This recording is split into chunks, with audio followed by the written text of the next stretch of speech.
There's not any fire there. There's not even a blinker in the window. You're still trying to get the best result you can every weekend, and that's the same for every race. It's not wrong in saying, though, that the drivers adore each other after the race all the time. Mad and happy, right? You never know when you're just going to have an off weekend. I've kind of gotten the ability to have the platform that I want, and it is my platform, and I can speak to whatever I feel like talking about. We were in the mix, and it makes it a lot more fun when you're in the mix than you are just struggling and trying to figure out what direction to go. Yeah, it's tough, and sorry for being bouncy, the roads here. It's like if you have, the all-you-can-eat buffet every single day of the week, people are going to get tired of it, right? So if it's a special thing, I think people get more excited for it. Hi, Bo. Raise your hand up so she can see it. There you go. Truthfully, even as a company, I think it was, very head-scratching why at the beginning all four of us just went instantly straight to the back. We just really struggled.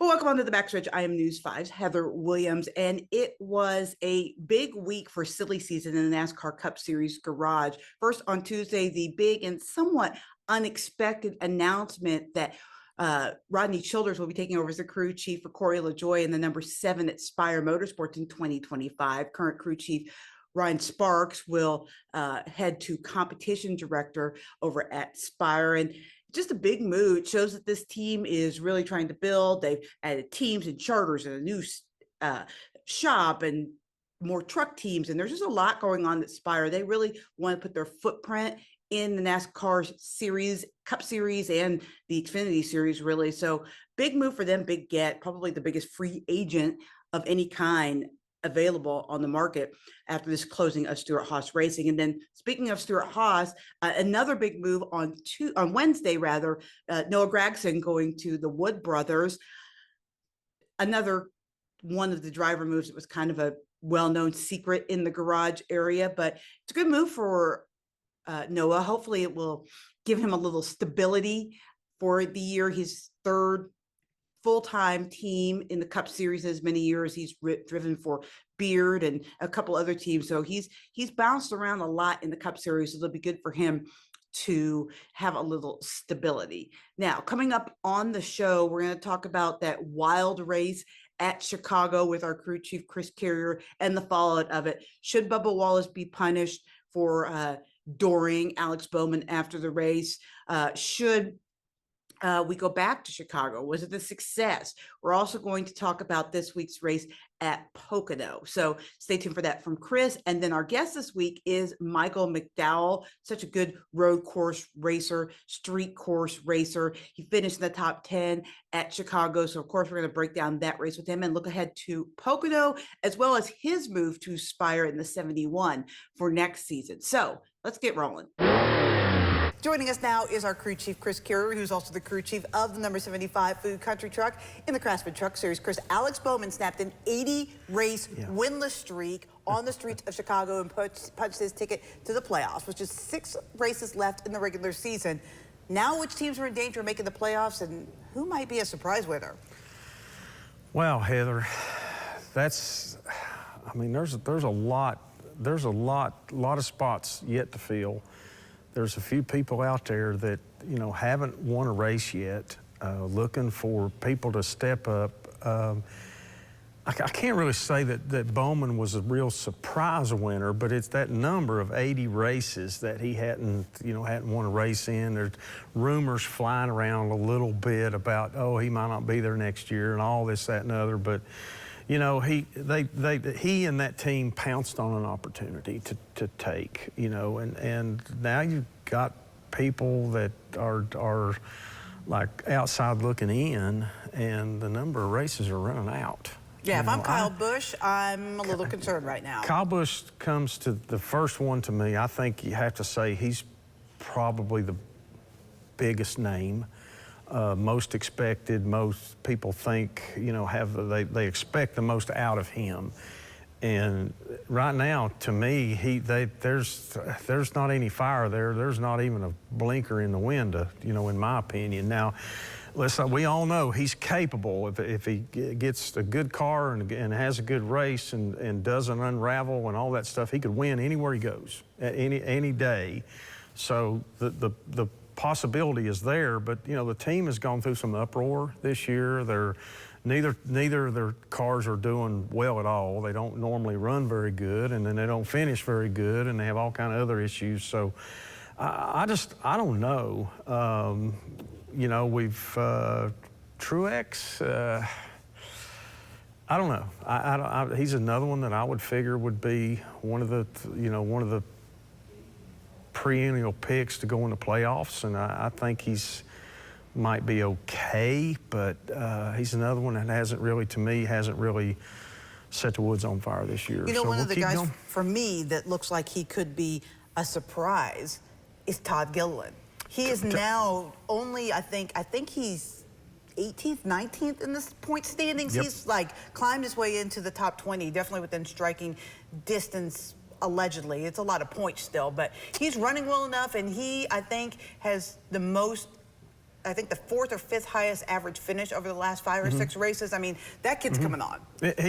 He really is. He ran really fast in the truck series for a couple of years and showed a lot of speed, showed a lot of raw talent. He needed maturity, and then he goes on. And really, to be honest with you, in my opinion, I think they jumped him to the Cup Series a little bit too. He's one of those guys that jumps a little bit too quick, and I always worry about that. I even worried with Ty Gibbs, that he jumped too quick, and he's showing signs of okay, he's going to win a race. It's just a matter of a little bit of time.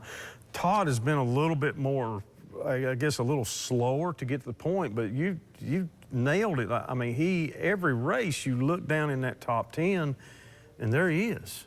And he runs a majority of the race in the top 10, and he'll come up with some really good finishes. He's gaining points, he's gaining experience, and the best thing about it is he's just gaining confidence. The team is gaining confidence. The team is gaining momentum. They feel like, hey, we can do this. We can be a player, not only for every race, winning a race, but be a player in the championship. The kid's got talent. Now, there's no doubt about that. And it's just a matter of getting everything in the right place to put it all together. And once he wins one race, better watch out. Yeah, he'll be there sure. every week. So he's one to watch, and I think it's kind of fun to watch guys like that. It's a young talent. It's guys that, his dad was a racer, his dad was a racer, and it's kind of cool to see that, and, good young driver. Bubba Wallace fined $50,000 for dooring Alex Bowman to express his displeasure with him after the race. The two got into a tangle during the race. Yep. Chris, it's not like dooring drivers after a race is a new thing. Chase Elliott did the same thing to Daniel Suarez in the same race. So what do you think about this penalty for Bubba? I don't know if it almost makes me wonder if this is just a little bit of a straw that broke the camel's back for NASCAR after a few things. That's just added up and added up and added up. And I know that their mindset from my history with them and knowing is that they want to sometimes they'll just say, time to make a point here, Now, do I agree necessarily that this is the right move or too much, too little, or whatever? I'm not sure. There was some talk about the fact that I think they both had their winning nets down when this happened. But so did also Chase and Suarez. Exactly. So it's kind of like, I think this was a little bit of we really don't care about the history part of it. And setting a black and white example, like a straight down the line, no gray area. They're saying we can go in the gray area when we feel like it's necessary. Now, I'm as much to one to question, okay, when do they see this and how do they decide this? That's a little bit hard to figure out. I'm not wrong in saying though that drivers door each other after the race all the time, mad and happy, right? Because I mean, when your friend wins, you go up and you hit them in the door, right? Yes. And at first, when I saw it on I think they were showing the in-car camera of Bowman, and he was going along and he was waving and he was and then pow, and he looked over and I thought it was like, okay, that must have been one of his teammates that just come in and doored him and say, hey, great job, I'm glad you won, glad you're in the playoffs, and then he said, uh-oh, I think Bubba's mad, and they went back to the incident on track, and I think Bowman even addressed it in his post-race interview. Yeah, he said he wasn't mad that Bubba doored him. No, and he said that, there was probably that Bubba had a reason to be mad. He felt like that it was, I can't remember the exact details, but it was something that just happened, and he didn't mean anything. I don't think he did mean anything by it, but you still have to, you look at it from Bubba's side. Okay, you look at it through his eyes, and they're having a tough year. Yeah, they just can't make and not really by their doing. No, they've been in the wrong place.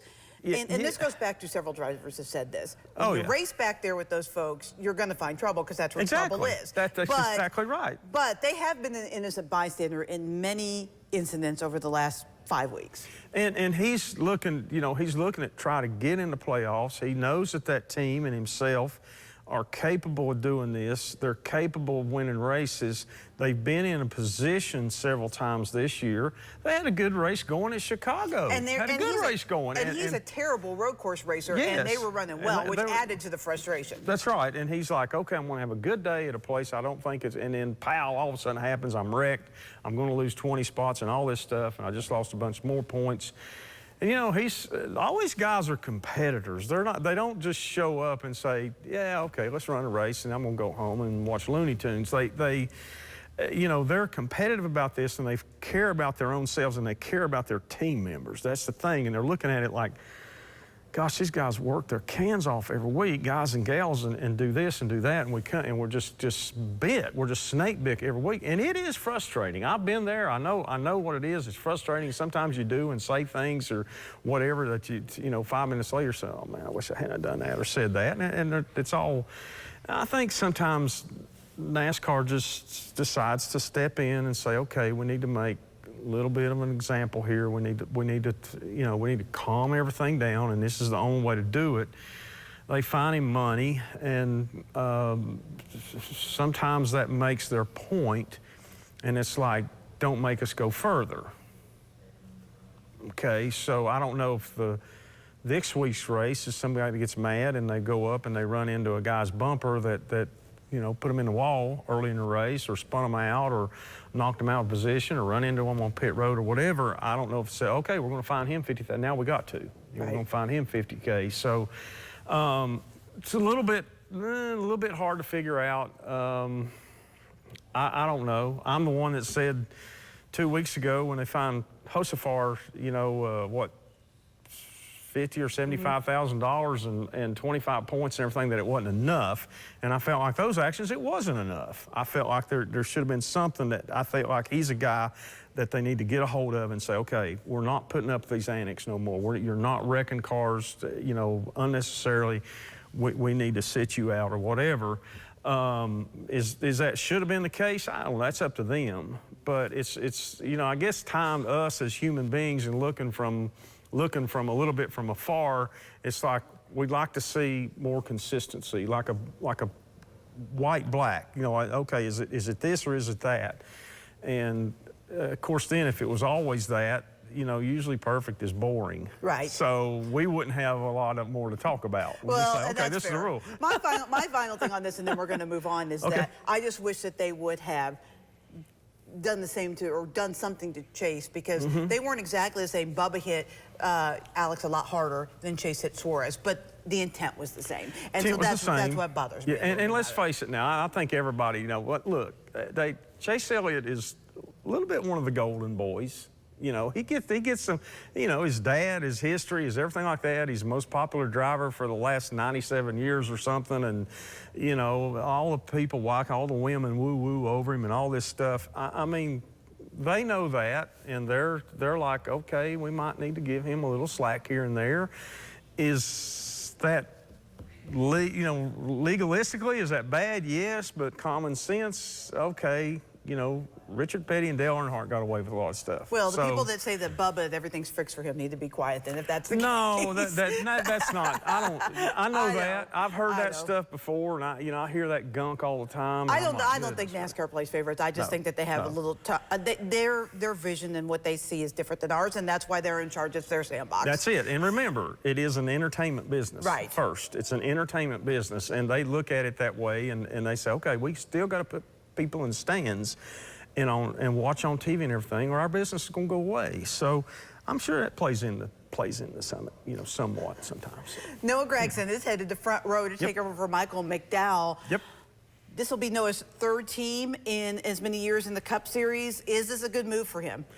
Well, I think it's maybe the only move for him. I don't know that. I'm not saying that negatively, but McDowell left that team in a time, that kind of surprised me when he left that team. I don't know the particulars. I don't know the details of it or whatever, but he and that team have been doing pretty well now for a couple of years, not just a handful of races, and they've run good at a lot of different racetracks. They've had success. The team is growing. Todd Gilliland, we talked about, his teammate, getting better and better. I think that Noah looked at this and says, maybe this is the stability that I need as a driver, and he does.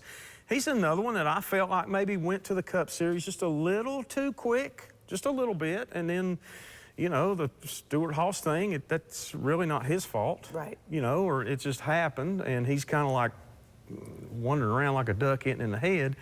Now a stable team comes to him and says, look, we want to put you to replace Michael McDowell. There's nothing wrong with that. And, I really think, to be quite honest with you, Heather, I think this may bring out the best in this young man. He's got talent. He's got driving. He's a gas masher. He's a little bit on the goofy side. And he does some things sometimes that are like, you may think, like, well, what? But you look up too many times and he's running up front. I mean, he goes fast at a lot of places.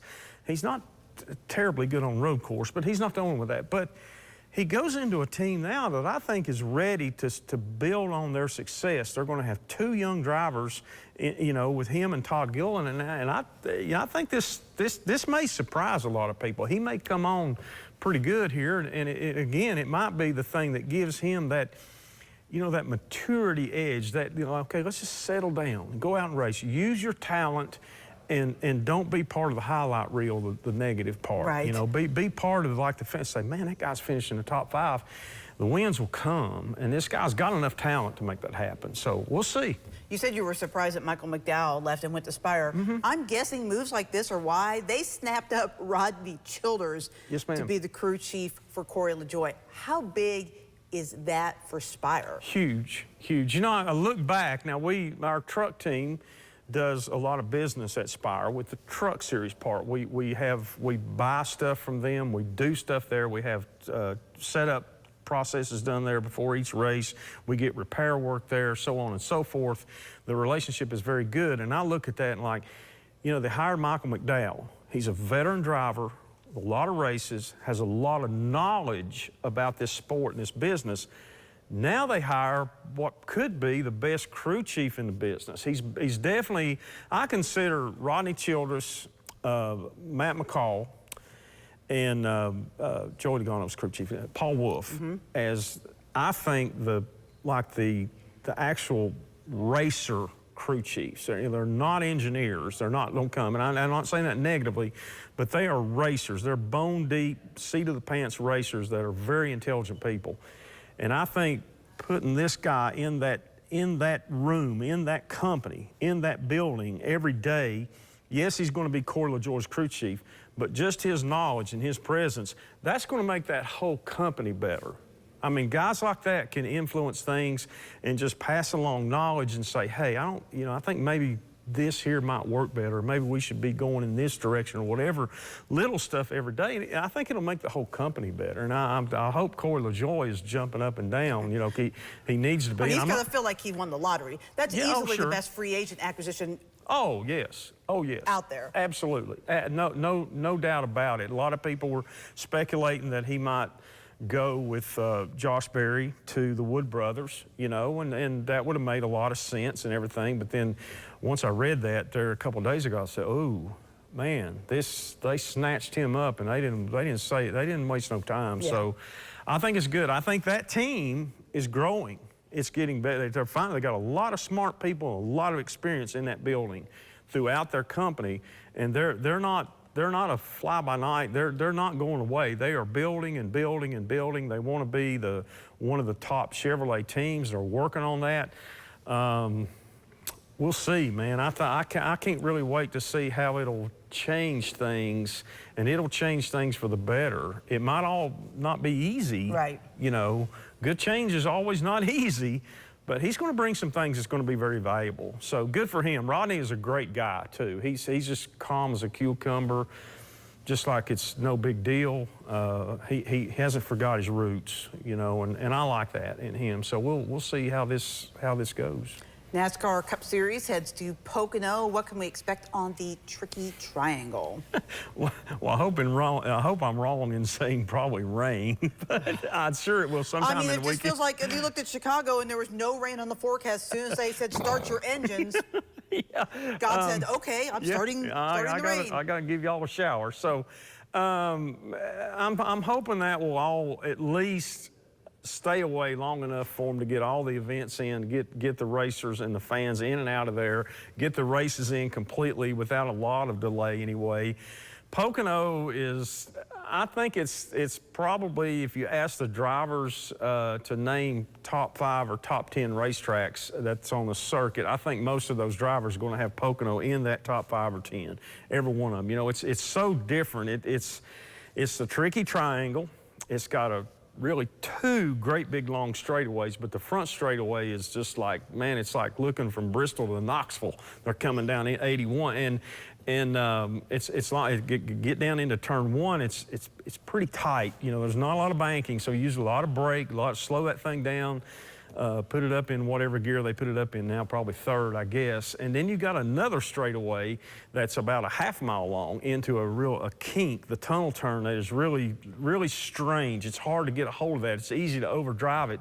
Then you got the long sweeping 3rd turn that most people call it, just turn 3, very flat. And you got to get through there very well. You got to use a lot of throttle on the exit so you'll have speed to go down that long straightaway.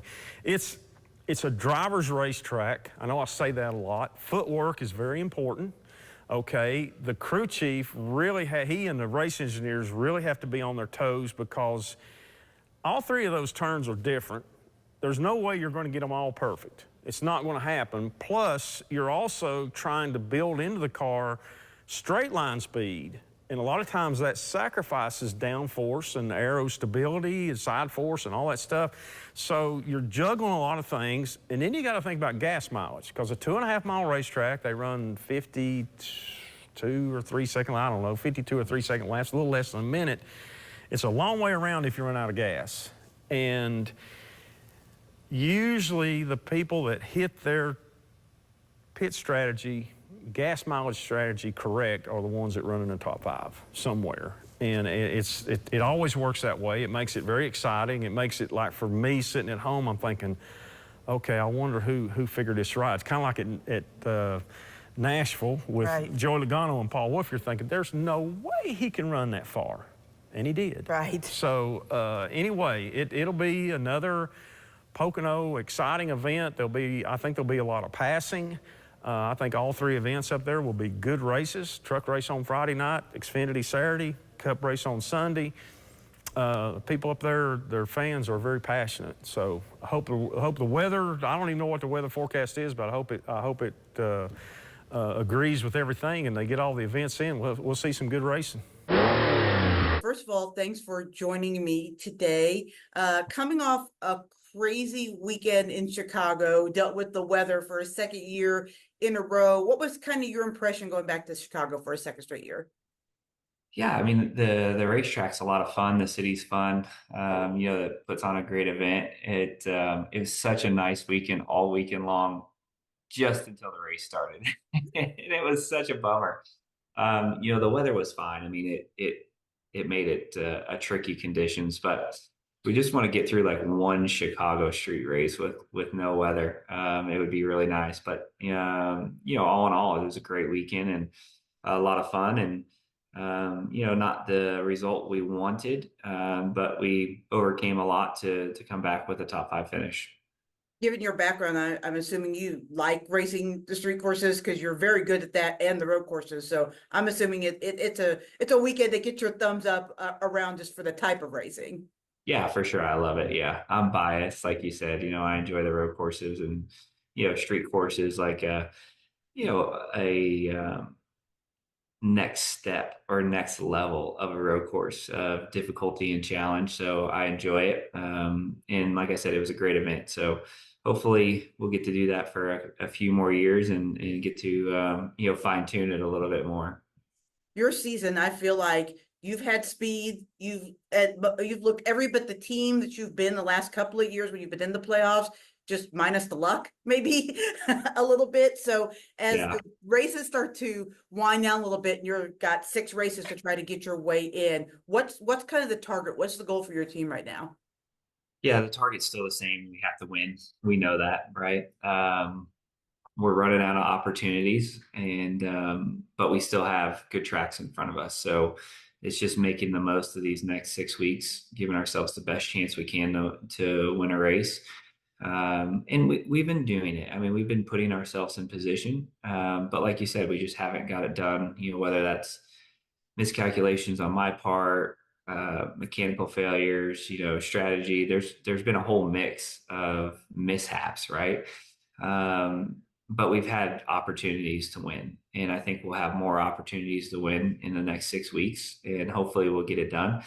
And if we don't, then it's just getting the best finishes we can for the rest of the season. There's still a lot that we're fighting for, and we know that there's tracks in the playoffs that we can win as well, right? So we got Watkins Glen in the playoffs. We have Bristol and Talladega, and we have the Roval. We have good tracks in the playoffs as well. So hopefully we will get it done before they start so that we can be a part of it. But if not, we're just going to race as hard as we can all year long.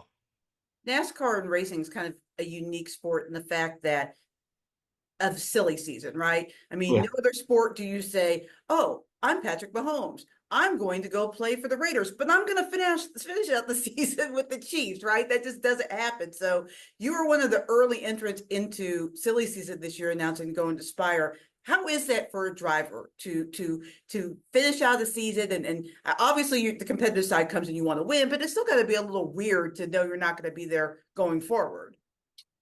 Yes and no. I mean, there are times where it's, different because you're not in those conversations of future planning and making decisions on, who's available and who we can get personnel and people wise and all that. So that part of it's a little different, but you're still trying to get the best result you can every weekend. And that's the same for everybody, team, driver, crew chief, all the parties that are a part of that. It is different though than other sports because there's a lot of moving parts, right? Like it's not just a team picking you up. Teams got to go out there and find sponsors for their next driver. They have to, find crew members. And that's hard to do in our sport. It's like you said, like Patrick Mahomes is a great example. If you want to go recruit the best wide receiver, it's important to know that you have Patrick Mahomes as your quarterback to do that. And so racing is a little different in that context of things happen a little bit sooner and a little bit earlier. This was probably on the early end as far as our announcement goes, but that was kind of a mutual thing that front row wanted to do because they wanted to kind of get in front of it and try to find their next driver. And they felt like having the news out there would be beneficial for them to do that, especially as they were acquiring that third charter and things like that. So wasn't really my plan to make the announcement, but it all worked out. It's fine. When you see what's going on with your new employer, I mean, the hiring of Rodney Childers yesterday, I mean, you've got to be excited about the direction that Spire's going because, I mean, everybody knows they acquired a lot of people and parts in the off season, but now it looks like they're really going out and making a commitment to up the level of the quality and experience in that shop. How excited are you to see the way that organization's going? Yeah, there's a lot of great things happening. I think that there's more to come over the next few weeks and a few months. And, I think in the beginning there was some question, or at least I got those questions of why would you make the move? And I think in the next few months, people will see why I made the move and what we're building and what we're doing. And, there's a lot of great things happening. So I'm looking forward to next season and all that coming together. But at the same time, you got to stay focused on what's in front of you. And so there's a lot happening, on both sides, right? With Front Row making their announcement today of their new driver, and so there's all these moving parts, and so trying to handle it well and trying to stay locked in and stay focused and still thinking about the future while still making the most of every weekend that we have. So this weekend you go to Pocono. It's kind of, to me, and I mean, I've never driven it, I've only watched it, but it seems like it's part road course, part oval because of the long straightaways, the turns and the shifting. How would you describe attacking Pocono? Yeah, it is. With this next gen car, it's pretty fast and there's not a ton of braking. I mean, there's a decent amount, but not a ton.